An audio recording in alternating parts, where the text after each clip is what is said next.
Welcome to the Lift Oneself podcast, where we break mental health stigmas through conversations. I'm your host, Nat, and we dive into topics about trauma and how it impacts the nervous system. Yet we don't just leave you there. We share insights and tools of self-care, meditation, and growth that help you be curious about your own biology. Your presence matters. Please like and subscribe to our podcast. Help our community grow. Let's get into this. Oh, and please remember to be kind to yourself. Welcome to the Lift Oneself podcast, Kathleen. I'm so thankful you're here with me. So happy to be here. Thank you. Will you join me in a meditation? I would love to. And for the listeners listening in, a lot of times people are listening to this through a podcast and they're in their car. So when I ask Kathleen to close her eyes, I'll ask you not to do that part because I want to keep you safe on the roads and others. Yet all the other prompts you're able to do and follow the guidance and take that pause for yourself. So Kathleen, I'll just ask you when you're ready to close your eyes. And you're going to begin breathing in and out through your nose. You're not going to try and control your breath. You're just going to bring your awareness to watching your breath go in and out through your nose. Become aware of how the breath is going in and out. There may be some sensations or feelings that are coming up in the body. It's okay, let them come up. You're safe to feel. You're safe to let go, while keeping your awareness on your breath. Surrender the need to control. Release the need to resist and just be. Be in the breath. Drop into the now. Drop into your body. Just continue staying focused on your breath.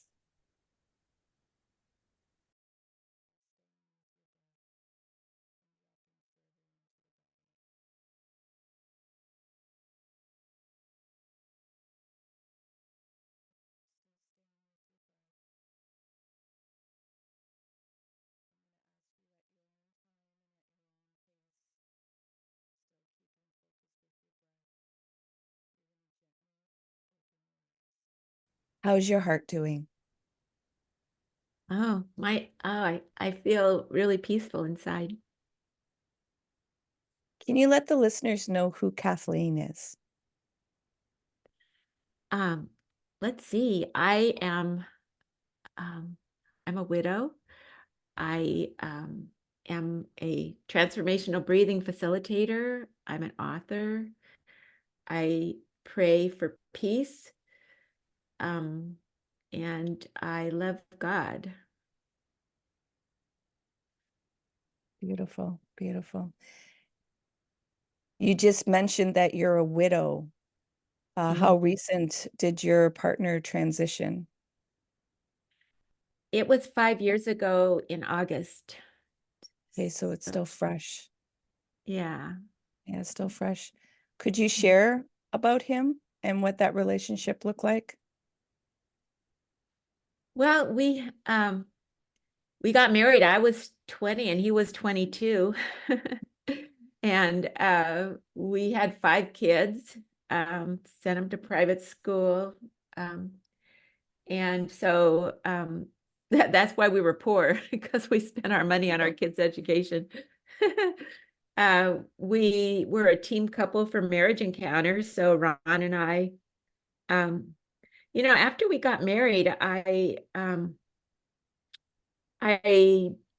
Ron was different. He wasn't as loving after we got married as he was before we got married. And so I was like worried about it. I thought, gee, maybe I should have let him marry somebody else. Maybe I shouldn't have said yes so quick, because maybe somebody else would love him more. And I felt really bad. And then we went on a marriage encounter and they told us that love is a decision. And I thought, oh, I can do that. And it transformed Ron too. It made him really happy to be in a relationship with me. I guess maybe he just didn't know how to do it, you know. And so he yeah, that was a really good time for us. And we wrote our talks. And when you write talks, you learn stuff about each other and yourself. And so he did it and I did it. And then we just had to find babysitters for our kids and go out and do the weekends for the marriage encounter. So that was, anyway, that was hard. But anyway, and then he was such an amazing person. When our kids got into high school, our first daughter, we sent her, we decided to use our um, um, IRS check, to send her to school. It was like $1,500, and that's how much it cost for her to go to Our Lady of Peace. And so we sent her there, and then Peter, it was time for him to go, and we're like, well, we don't have two IRS checks. So Ron actually himself decided that we were going to send him to private school too in high school. And we were just like, we don't know where the money's coming from, but he just decided to do that. And the next day, his boss, the work phone systems for the State Department in different countries, and they gave him a 35% bonus, and that was the money for the school.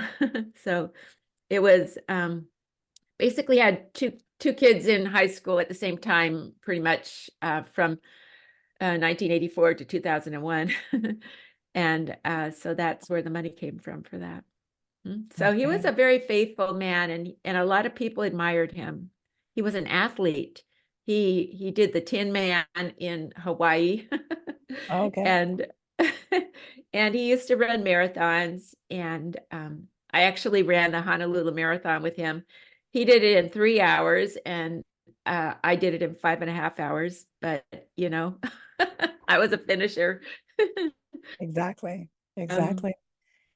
so In And then his he trans got Parkinson. He decided to embrace his disease, whereas I just wanted him to get better. And so, so anyway, I got to be his caregiver. and how was that? Um, in the beginning, it was hard because I was kind of I wanted him to get better, and I found cures for him, and he wouldn't have anything to do with them, and it was hard for me, and it was frustrating. And I mean, I thought in our old age would be riding our bicycles across France or something, because he was an athlete and I always tried to keep up. But when he had that diagnosis, I was like, well, I guess not. And so right about when he became totally disabled, he was okay for a few years. Then he became totally disabled.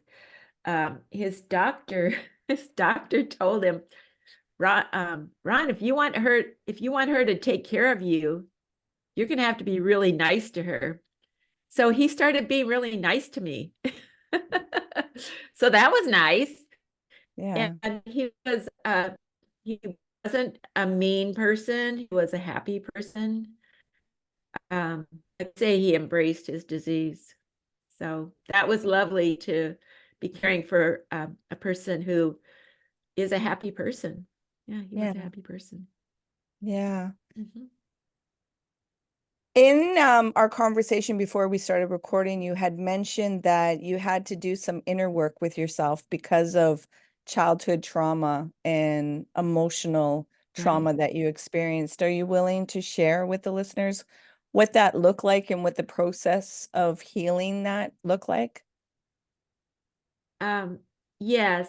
Um, my my dad was a hurting person, and he was an alcoholic, rageaholic child molester, actually. And so I had a lot to heal from, and I wish I had done it when I was young. I could have had a happier life. That would have been nice. And my children, would have had a happy mom too. But anyway, I didn't know what to do.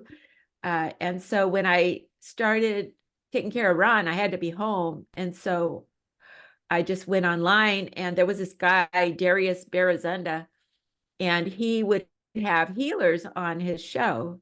On, it was just an audio, I think. I don't remember. Anyway, I would, if it meant something to me, the healer, I would buy their program and I would do the work, and then it would be not interesting anymore. And then I just felt like God was sending me another person, and I would buy their work and do do the work, like sleep tapes and, doing booklets of, answering questions and, just all kinds of stuff I did. I think the first one was Donna Eden, and then there was Rika Zimmerman and Norm Shealy, and just a lot of healers that I used their work to heal. And so that was good.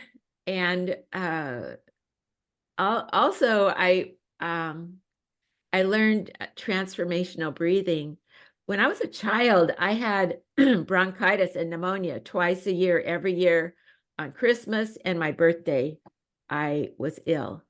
And so I learned like when my daughter was, I was pregnant with my daughter, I got pneumonia again, and my doctor took pity on me and sent me to what's it called? Biofeedback and breathing. And I learned how I could control my stress with my breathing. Mm-hmm. And so I never was sick again after that, because it was because I wasn't breathing correctly because I was traumatized as a child. Mm-hmm. And so that was nice. And and then when I was I think I was 50 years old, I came across the transformational breathing people, and I just thought, yeah, I need to do that. And so I asked Ron, well, I kind of bullied Ron into doing it. I said, I know this is going to be a growing experience for me, and I don't want to grow past you. Will you do this with me? And he said yes. And also, we had a teenage boy at the time too, and our last child, and he did it too. So he's 16 years old, and the three of us were transformational breathing facilitators. Wow. And yeah, that was really good. It's Yeah. really good. And through that, I learned the Ho'oponopono, which was a really powerful healing technique for me. Okay. The forgiveness. You wrote a book about it, I take it? Yeah, after while I was taking care of Ron, my girlfriend went on the Camino Santiago de Compostela, and she shared it on Facebook with all her friends. And there I was taking care of Ron, and I was reading about it. And I just realized that she was doing something very special for herself. And I thought, you know what? When Ron's done with his disease, I'm going to walk the Camino. And so that's what I did. And so when I got home, I thought, well, it's time to write the book. I wanted to write about my healing so I could share that with people, because it was so good, and I Mm-hmm. wanted to share it. And then I got kind of like, oh, I don't know how to be teachy. And so I remembered I told all those things, all those healing things to people on the Camino. You meet people and they tell you their story, and you're like, oh, I know what you can do about that type of thing. And so I ended up writing my book about walking the Camino and telling people my healing stories. So that's what the book's about. And a lot of people don't even notice the healing parts, and some people find it very healing for themselves. So it all depends on what people need. I guess that's what they get out of it. But it's Yeah. about my adventures. It's about my adventures on the Camino and the people I met and how I talked to them and told them my healing stories. What's the title of the book? It's Wisdom on the Camino, a spiritual journey sharing forgiveness and possibilities to inspire the rest of your life by Kathleen Donnelly Israel. Okay. And I take it that it can be found on Amazon or and other platforms? Yeah. So yeah, it's on Amazon, no other platforms. I just published on Amazon. I went to a self-publishing school and they taught us how to write the book and publish it. And I did exactly what they said, and it's on Amazon. You got it Um, done. I did. Congratulations. Thank you. And so if you get it on Kindle, make sure you either read it or page through it, because I get paid per page. It's like if you don't read it, I don't get any money. Okay, so So it's one of those, yeah. yeah, Um, that's how they self-publish. But if you can order the physical book too. And okay, so yeah, you can okay. order that. I want to bring you into a reflective question. I want to ask that you, with this awareness right now, you go back to your 18-year-old self and you're able to tell your 18-year-old self 3 words to carry her through the journey. What would those Mm. 3 words be? Oh, let's see. I I want to say, I don't know, you can use this 1 word or 3 words. I don't take advice. Say that again. Do your don't take advice. Do what you think you're called to do. Oh, Yeah. can you explain why? Because I I always loved to sew, and I made my own clothes, and I loved drawing, and I wanted to be a fashion designer. And my mother asked me what I wanted to do with my life, and that's what I told her. And she told me that I better think of something else, because not very many people get to be fashion designers. And so she thought I should think of something else. So I decided to be a graphic designer. And I am a very creative person, and graphic design, whereas it's creative, you have to not make any mistakes. And I'm not that kind of person. Mm, So if you make a mistake, you better not print it, right? So that was really hard for me, being a graphic designer. yeah, And yeah. And sounds very also, torturous. yeah. And there was this lady, she's clairvoyant or something, and she said, "Okay, well, if you buy my book, then I will give you a reading." And so I thought, okay, well, I bought her book with $16 or something, and then she I had my reading like 2 months later, 15 minutes on at 2 o'clock in the afternoon on certain day type of thing. And so she, put on her clairvoyant cap, and she said, I see a lady, and she's got a basket of clothing, and she's holding it up and looking at me questioningly. And she said, "What does that mean to you?" And I said, "I think I was supposed to be a fashion designer." And she said, "Well, is there anything you can do about that now?" And I had been taking classes at adult education. There's Our adult education has fashion classes. So Oh, I good took for fashion you. classes. Yeah. Good for you. And You, yeah, you connected back into your dream. yeah. Yeah, so I might have a clothing line someday, who knows? But right now I'm writing my second book, so I'm not doing that. Yeah, you could do a little bit of Mhm. both. Yeah, that's what I was thinking. When I get on doing something, I just really focus on it, but I kind of need balance, I think. So I think I need to get into that, doing more than one thing. Yeah, a little bit of end in both, not just one or the other.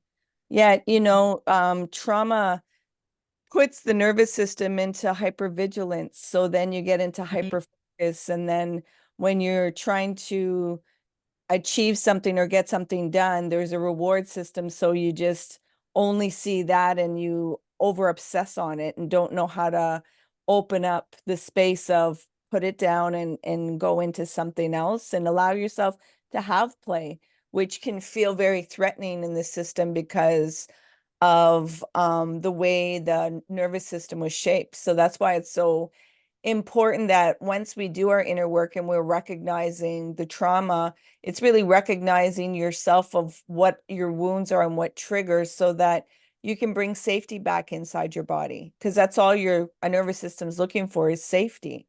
And so if you have a narrative that isn't matching up with what's going on in the external, then you get into that fight or flight and freeze or fawn, the four F's.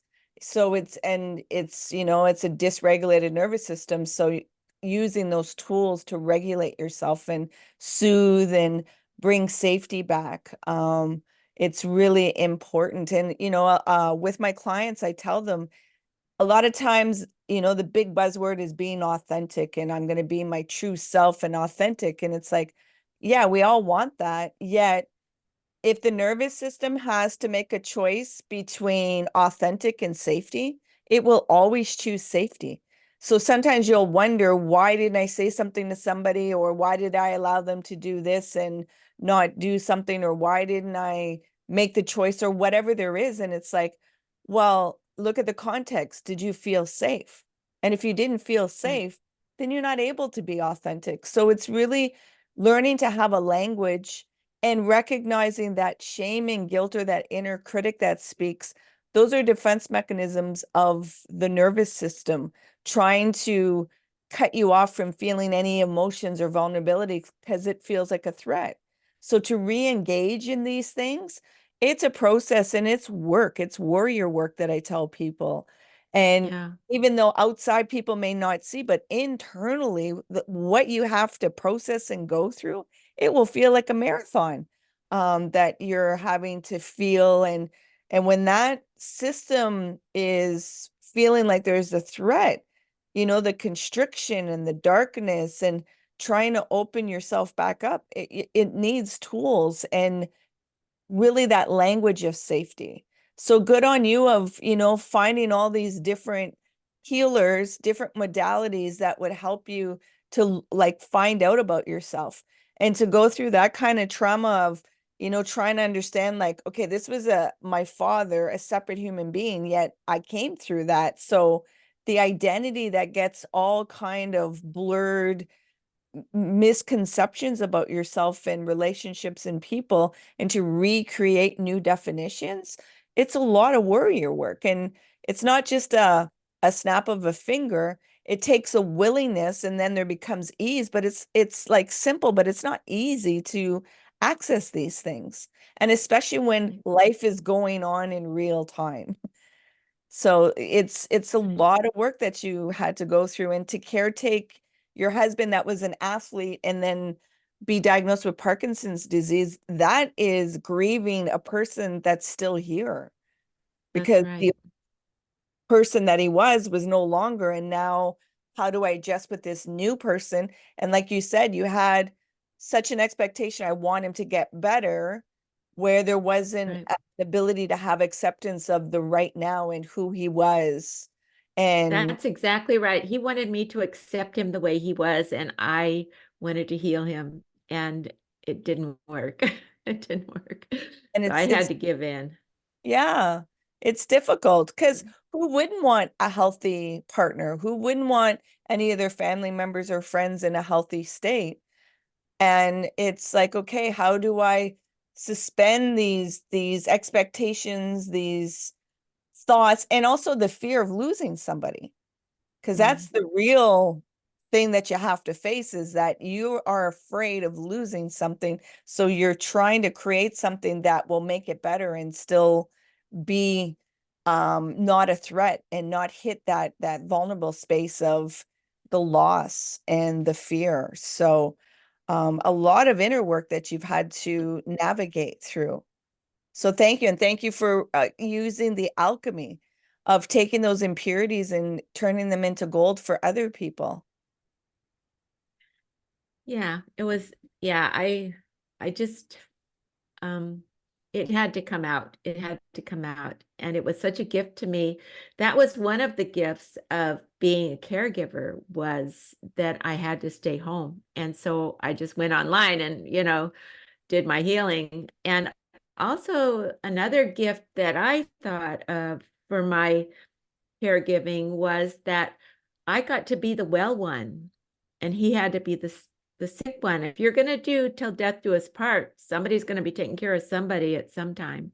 Yeah. And so I feel gratitude for that I got to be the well one. Yeah. Where can the listeners find you, Kathleen? The website, wisdomonthecamino.com. And, I'm Kathleen at wisdomonthecamino.com. And if you go on there, I have a page for my teachings. And so you can read those. They're free. And then for my readers, I have, if you open the book and you look on the page across from the table of contents, it says, read this first. And so I made a website with galleries and portfolios of my pictures from my trip. And so you can see the pictures while you read the book.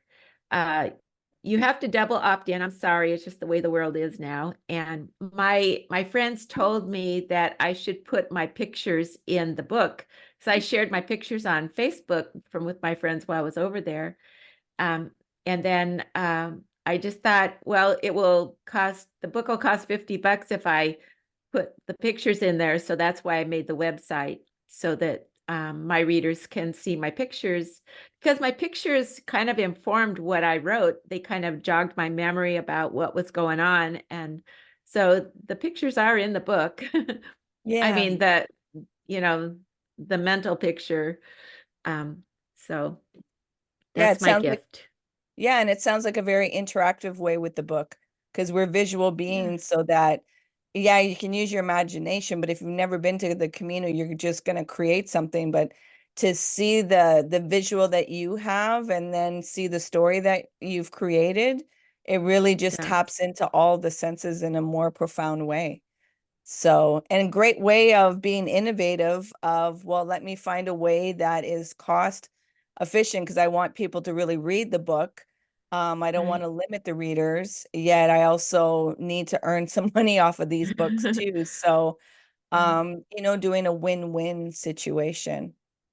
Oh, and I wanted to ask everybody, if you look, leave a review too, because I would love to read what you thought about the book. That would make me happy. Yes, please leave those reviews. They really help to promote the book. And also, like she just said, it helps the author to get that feedback, to hear what it brought forth in the other person, because there's times that, you think the person would know, but they have no idea. Everybody experiences it much differently. So that becomes a gift for the author. So please leave those reviews for her, please. Thank you. Thank you for being a guest, Kathleen. I really appreciated this conversation, and I appreciate you sharing the vulnerable parts of your story. And like I said, doing the alchemy of taking those impurities and turning them into gold and sharing them with people. It is so appreciated to have your light in the world. Thank you, dear. Remember to be kind to yourself. I agree. Hey, you made it all the way here. I appreciate you and your time. If you found value in this conversation, please share it out. If there was somebody that popped into your mind, take action and share it out with them. It possibly may not be them that will benefit. It's that they know somebody that will benefit from listening to this conversation. So please take action and share out the podcast. You can find us on social media, on Facebook, Instagram, and TikTok under Lift Oneself. And if you want to inquire about the work that I do and the services that I provide to people, come over on my website, come into a discovery call, liftoneself.com. Until next time, please remember to be kind and gentle with yourself. You matter.